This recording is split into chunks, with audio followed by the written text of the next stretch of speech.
Talvez assim por acaso, confundindo com um peixe grande encalhado, o homem da pré-história tenha descoberto a utilidade das baleias.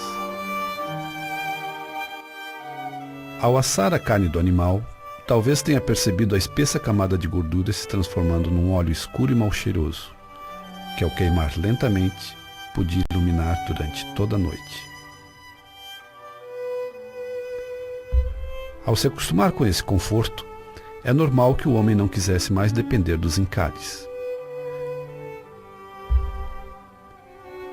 Mesmo com embarcações e ferramentas rudimentares, mesmo tendo que enfrentar um animal com 500 vezes o seu peso, no mar, o homem se arriscou a caçar baleias.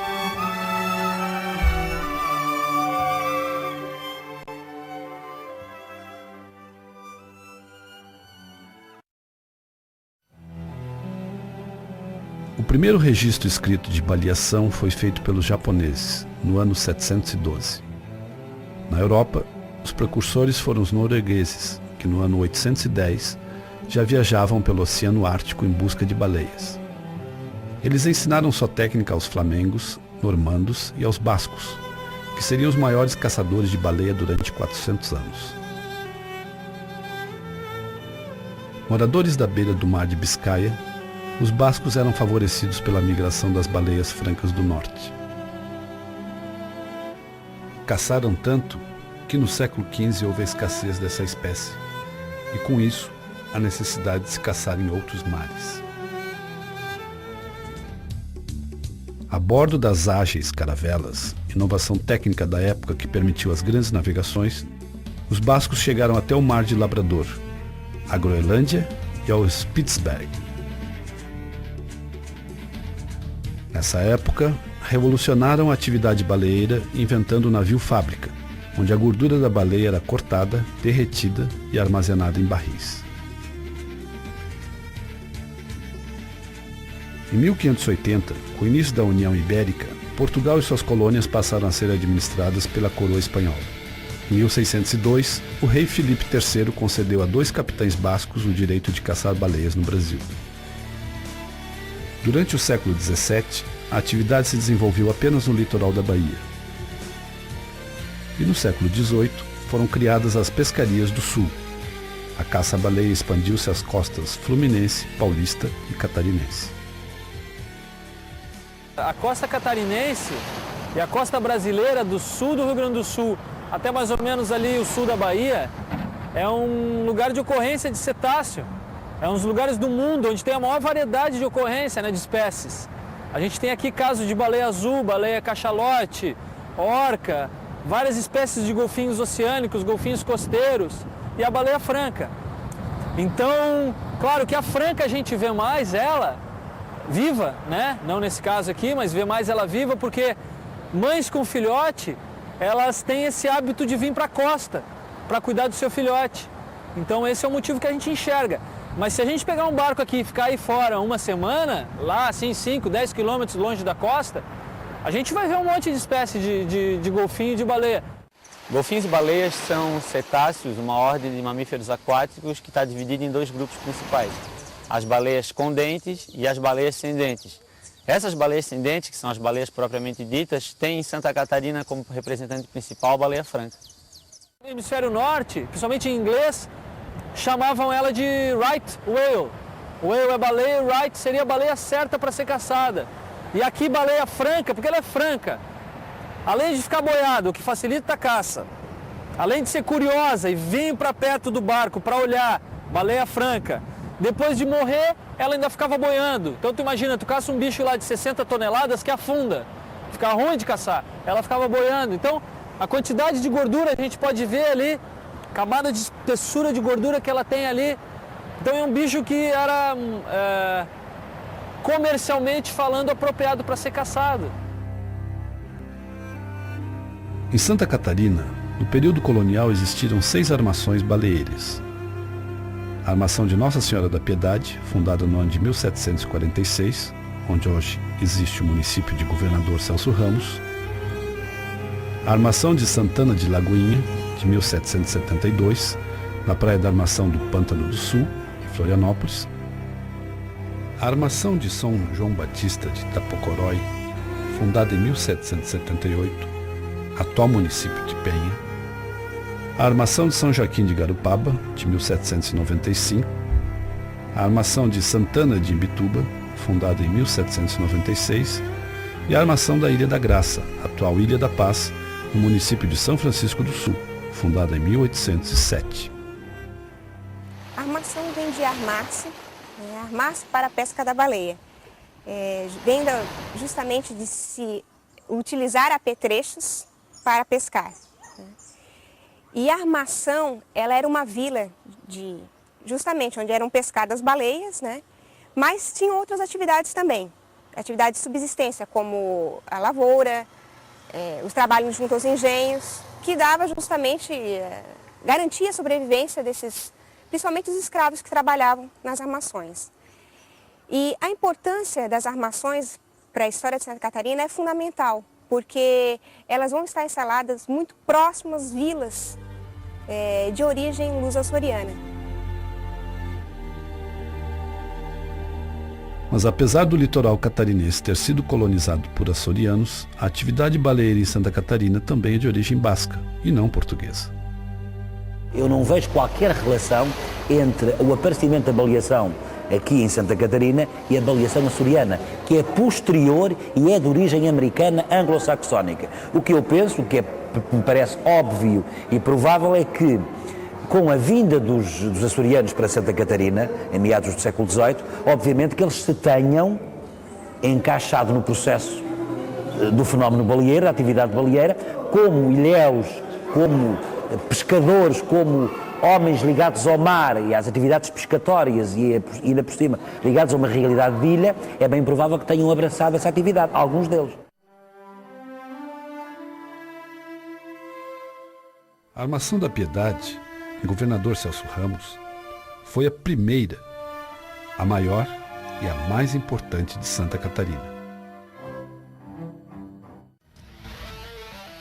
Foi construída na mesma época do Triângulo de Fogo, formado pelas fortalezas de Santa Cruz de Anhatomirim, São José da Ponta Grossa e Santo Antônio de Ratones. Além do objetivo comercial, servia também para povoar e defender a região. Suas construções ocupavam toda a extensão da Praia da Armação.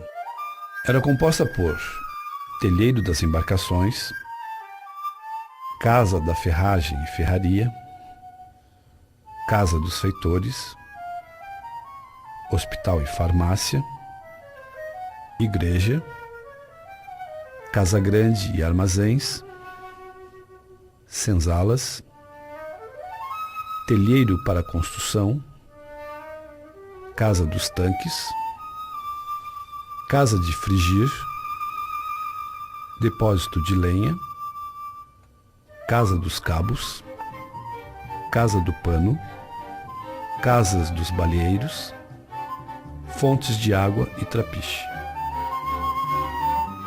Para se ter uma ideia da grandiosidade dessa estrutura, os 13 tanques de armazenamento da Armação da Piedade tinham capacidade para mais de 6 milhões de litros de óleo de baleia. Se todo esse óleo fosse embalado em garrafas de cerveja, seriam necessários mais de 400 mil engradados, o suficiente para carregar 2.000 caminhões. Levando-se em conta que, de uma baleia de 50 toneladas, seja possível extrair 25 toneladas de óleo, seriam necessárias cerca de 250 baleias para encher os tanques da Armação da Piedade. Pode parecer exagero, mas existem relatos informando que no ano de 1761 foram caçadas mais de 200 baleias nesta armação.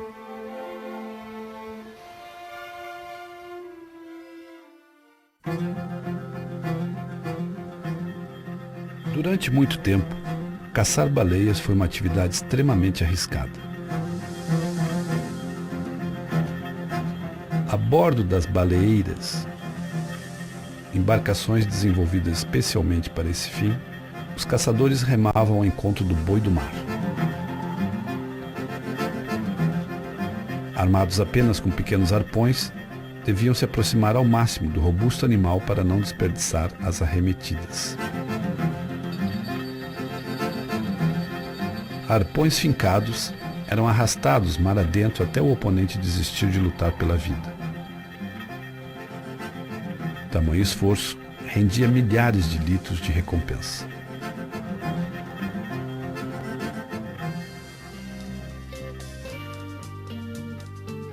Em agosto de 2003, uma baleia franca encalhou morta na ilha de Santa Catarina. Para que os biólogos pudessem estudar os órgãos e retirar o esqueleto, primeiro foi preciso atravessar a capa de gordura. É uma capa ali que a gente mediu ali, tinha 30 centímetros, em alguns pontos 40 centímetros de gordura. Essa capa de gordura protege ela do frio. Um cetáceo é um mamífero que tem que manter a temperatura a 36, 37 graus. Imagina que ela fica lá parte do ano e dentro d'água. A água aqui agora está em quê? 18 graus, 19, mas ela fica em águas de 4, 5 graus. Então ela precisa ter uma capa de gordura em volta dela para proteger ela. Sob o ponto de vista comercial, essa gordura era matéria-prima abundante para a produção de óleo. Com a autorização dos biólogos que coordenaram a dissecação da baleia, a equipe de reportagem deste documentário recolheu uma amostra de gordura. Isso possibilitou um fato raro: a produção de óleo de baleia no Brasil em 2003. O processo de derretimento foi baseado no livro A Baleia no Brasil Colonial, de Miriam Ellis, o texto mais completo sobre o assunto.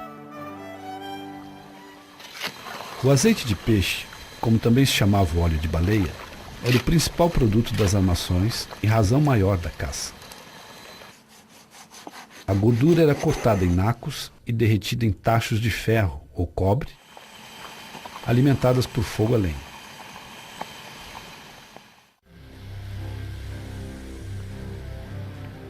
Fregem o toicinho e derrete-se nas caldeiras, que ardem dia e noite, em uma casa, e dissera melhor, em um inferno. Pelo perpétuo fogo, espesso fumo, nocivo fedor, e negros nus que com ganchos de ferro e instrumentos semelhantes fazem a própria figura de ministros de Satanás, ou de almas danadas. Destilada, a substância do toicinho se conserva líquida. E segundo a baleia maior ou mais pequena, dá 30 até 40 pipas de azeite, que além de ter muito serviço para usos diferentes, alumia todo o Brasil.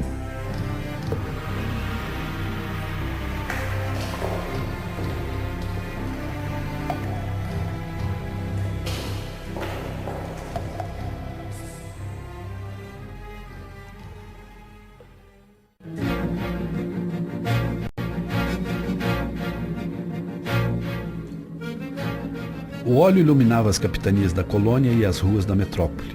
A fumaça manchava de preto as paredes. O óleo cheirava mal e iluminava pouco. Mas em Desterro, por exemplo, foi a única forma de iluminação pública até 1860, quando foram feitas as primeiras experiências com querosene. Outra matéria-prima retirada das baleias era a barbatana. A barbatana é uma estrutura que fica na posição dos dentes, nas baleias propriamente ditas, e que é utilizada para filtrar o alimento. A água é expelida da boca do animal e o alimento é retido dentro dessas barbatanas e aí ele engole para se alimentar. Muitos objetos que hoje são fabricados a partir de plástico, metal e madeira eram feitos de barbatana até o início do século XX.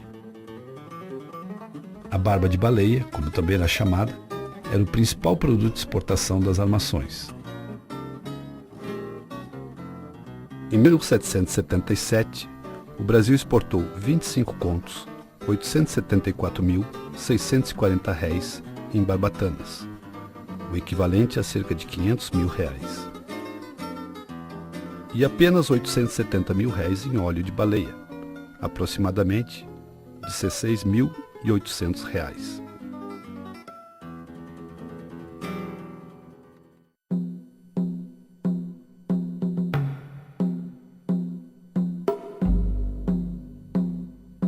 Estas construções imponentes do século XVIII, os maiores testemunhos da época das armações, foram construídas com óleo de baleia. Há relatos de que se utilizava também a borra, ou gala-gala, que é o resíduo do derretimento da banha. A provável composição da argamassa utilizada nessas obras era saibro, areia, proporcionalmente à presença ou não dessa areia no próprio saibro, cal de concha, que era queimado feito nas caieiras, e água. Óleo de baleia, segundo dizem, e com quase toda certeza foi utilizado.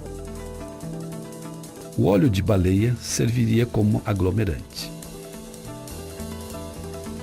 Misturado a cal e a água, origina o oleato de cálcio.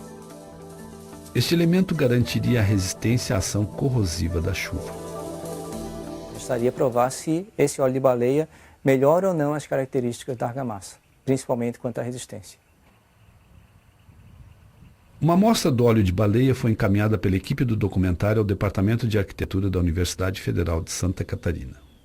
Então, o que foi feito? Nós fizemos 3 tipos de argamassa, uma com saibro, areia, água e água com óleo de baleia. A outra com cal, areia, água, e cal, areia, água e óleo de baleia. E uma terceira, que era para verificar se realmente existe a coesão nas partículas quando se coloca o óleo de baleia, uma que foi feito só com saibro e óleo de baleia. Ou seja, tecnicamente não tem aglomerante. Com isso a gente vai conseguir avaliar se realmente o óleo de baleia confere uma resistência maior às argamassas ou isso na realidade era muito mais um pouco de história, um pouco de folclore, entre aspas, do pessoal do passado.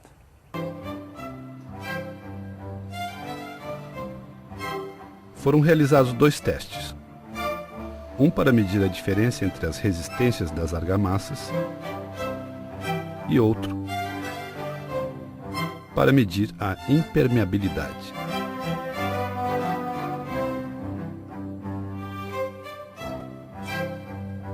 Como podemos verificar, 2 meses após a confecção da argamassa, esse terceiro tipo de mistura não tem coesão entre as partículas. Consequentemente, o óleo de baleia não possui propriedades aglomerantes. Quanto às misturas que já possuíam aglomerante, a cal hidratada, verificamos que o óleo de baleia reduziu a resistência daquelas argamassas à base de cal em 39% e em 66% as argamassas com cal e saibro. Quanto ao teste de impermeabilidade à água, o óleo de baleia melhorou em muito as características da argamassa. No teste de absorção total de água, a argamassa à base de cal melhorou 4 vezes a sua impermeabilidade. A argamassa de cal e saibro 20 vezes. No teste de capilaridade, a argamassa de cal foi mais impermeável 19 vezes e cal e saibro 53 vezes mais impermeável com óleo de baleia.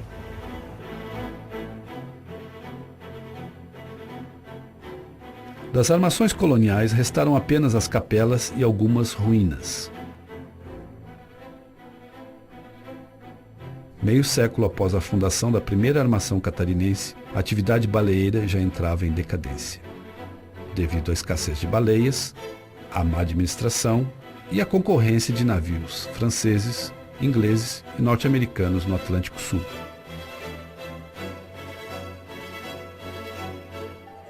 Em 1801, a coroa portuguesa rompe o sistema de arrendamento do monopólio existente desde a fundação do primeiro núcleo baleeiro.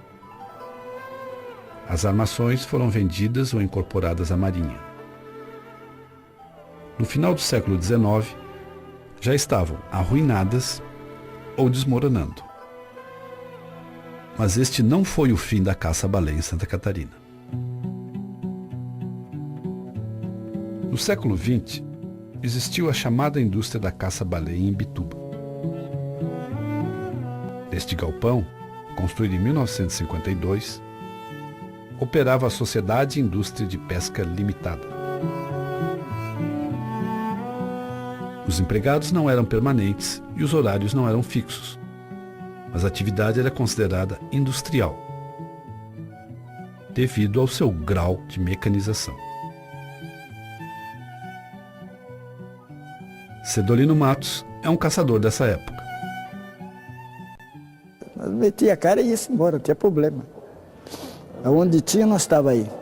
Era só avisar, até baletar lugar, nós estava aí. Eram 3 barcos.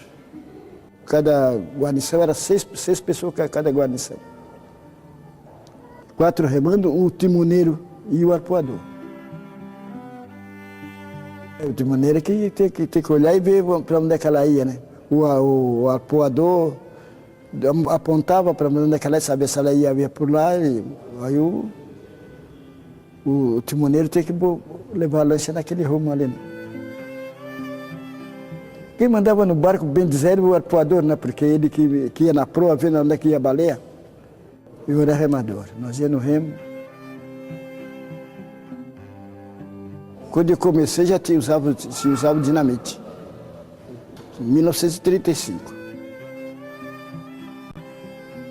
Na hora.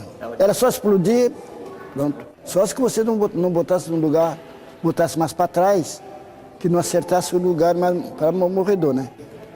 Um lombozinho que ela tem aqui atrás da cabeça, ali é o mortal. Ali é botar ali, não, ela não tem escapatório.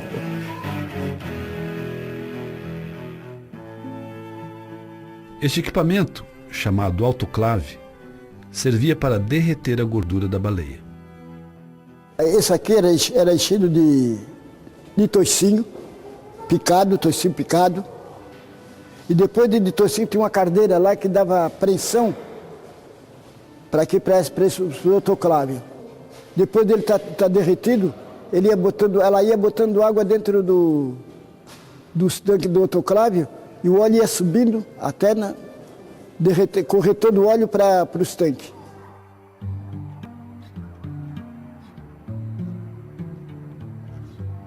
Eram caçadas, em média, 5 baleias por ano. Mas a variação era grande. Em 1957, foram capturadas 12. No ano seguinte, apenas 2. O barracão da baleia era uma central de processamento.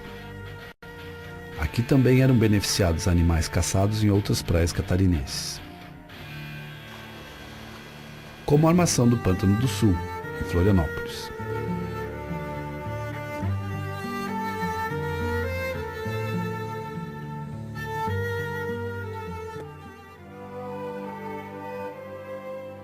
Em novembro de 2002, a equipe de reportagem do documentário participou da recuperação de alguns filmes em 16mm, que resultaram na descoberta de imagens de Florianópolis nas décadas de 30 e 40.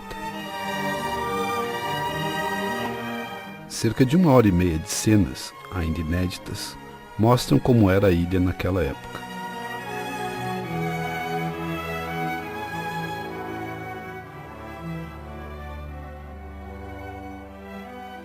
No meio de tantos registros, há uma caça-baleia realizada na Praia da Armação, no ano de 1938.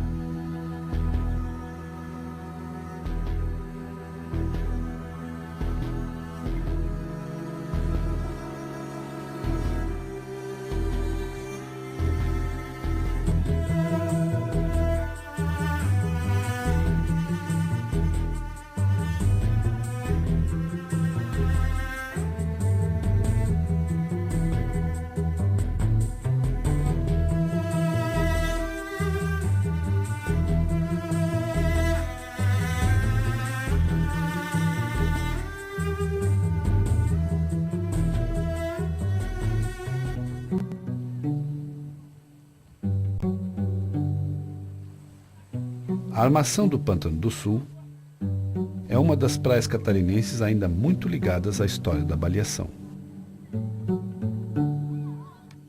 O próprio nome do bairro é uma herança dessa atividade. baleiras, antigamente usadas na caça, hoje servem à pesca e a passeios turísticos.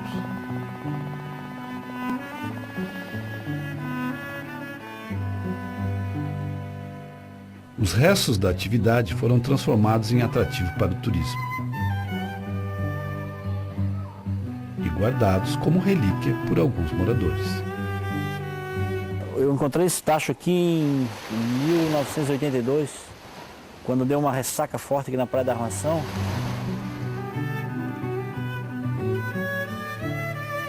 Até hoje ele está comigo aí. Ele vai ficar até a hora que alguém aparecer que queira cuidar melhor. Talvez esse tacho tenha sido usado para derreter a banha de uma baleia caçada por Serafim Arsênio, patrão de baleeira. Eu não era o dono. Eu ganhava para ir junto com ele. Como eu conhecia mais um pouco, então ele me dava a baleeira para levar, com mais 5 homens.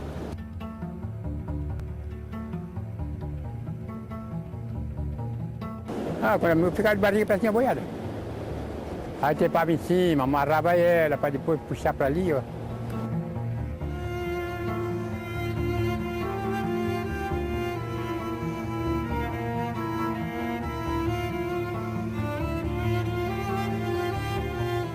No lado do trapiche ali que era o ponto dele, é ali, ó. Que era mais fundo, aí chegava lá encostado e pronto. Ia trepar para cima e cortava o toicinho, ia carregando o toicinho e assim ia fazendo.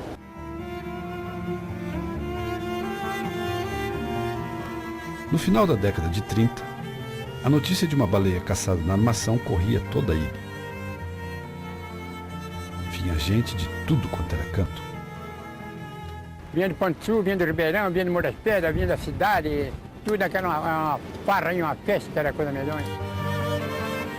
Mas se no século XX já se usava cimento ao invés de óleo nas construções e havia lâmpadas elétricas para substituir os lampiões e pombocas, por que ainda se produzia óleo de baleia? Por causa da economia que fazia em casa, né? A metade era uma luz, a outra era pomboca daquela, e ficava assim, você não gastava tanto.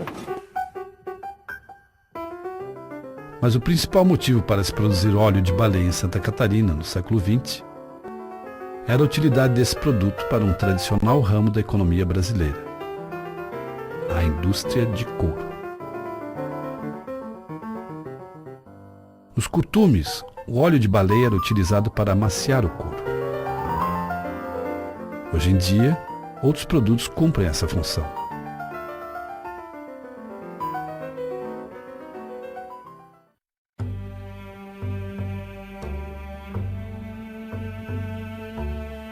O barracão da baleia de Imbituba foi desativado em 1967, mas a caça ainda continuou de forma precária. Em 1973, os caçadores de Imbituba encerrariam um ciclo de mais de 200 anos. Caçariam a última baleia em Santa Catarina. Somente na década de 80, a palavra preservação começaria a fazer algum sentido ao se falar em baleia franca. O projeto Baleia Franca nasceu no começo da década de 80, já como um produto de um trabalho muito maior no Brasil, que era a campanha contra a caça das baleias nas nossas águas. Nesse tempo todo, duas coisas aconteceram que acho que são marcos do trabalho do projeto. Uma foi a proibição da caça da baleia em 1987 e em 2000 a criação da Área de Proteção Ambiental da Baleia Franca, que é uma área federal de conservação da natureza, com cerca de 130 quilômetros de costa, e que protege hoje esse berçário que é o litoral centro-sul de Santa Catarina, uma das áreas mais importantes para a reprodução da baleia franca no mundo inteiro. A APA vai do sul da ilha de Santa Catarina até o balneário do Rincão, no município de Içara. Nessa área são proibidas todas as atividades que possam pôr em risco a sobrevivência da baleia franca, em especial a aproximação de embarcações a menos de 100 metros dos animais com motores ligados, como reza a legislação federal. A pesca deverá ser regulamentada. O IBAMA é responsável por essa fiscalização. O Estado, através da Polícia Ambiental, tem ajudado também na fiscalização, mas ainda há muito o que fazer. Eram 4.000 baleias francas no mundo inteiro quando nós começamos. Hoje já são em torno de 7.000, incluindo essa pequena população brasileira, que foi a última a ser caçada até a década de 70. São resultados que nos estimulam a vencer as dificuldades que nós ainda temos e continuar com esse trabalho. Ainda tem muito o que fazer, com certeza.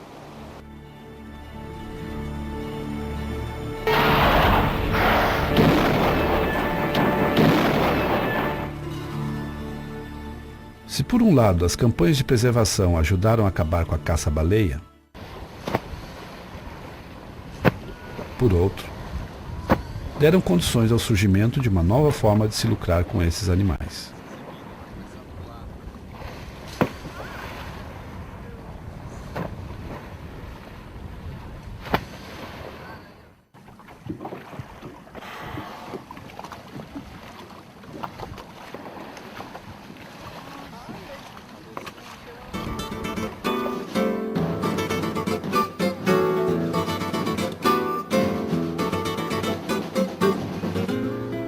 Imbituba é considerada a capital brasileira de conservação das baleias.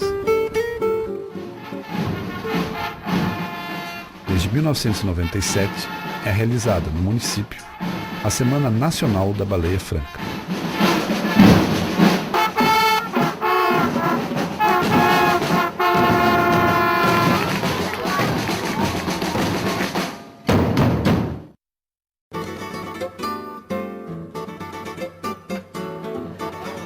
Uma das atrações é o Barracão da Baleia, que em 2003 foi reformado e transformado no Museu da Baleia, pioneiro na América do Sul.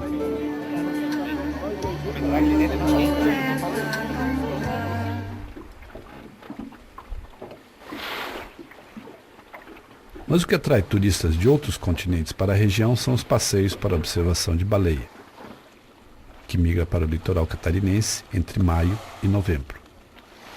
Então eles vêm da Europa, vão visitar a Amazônia, passam uma semana no Rio Amazonas, aí do Rio Amazonas eles vão para o Pantanal, do Mato Grossense, ficam 5 dias, uma semana, e vêm a Santa Catarina para ver a baleia, ficam mais uma semana.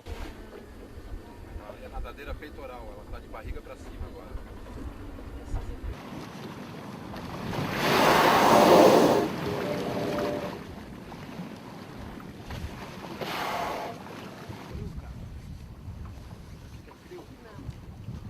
O inverno na região não merece mais ser chamado de baixa temporada. Hoje a gente teria condições até de assim, olha, vamos fechar no verão e vamos trabalhar só no inverno, porque a baleia é o produto mais importante da empresa. Todas as avistagens que a gente faz, a gente chega muito perto do bicho. A gente chega a 100 metros, a gente desliga os motores, tá? E calcula o vento e a corrente para que o vento e a corrente levem a gente lá pertinho dela, lá em cima dela, bem pertinho dela.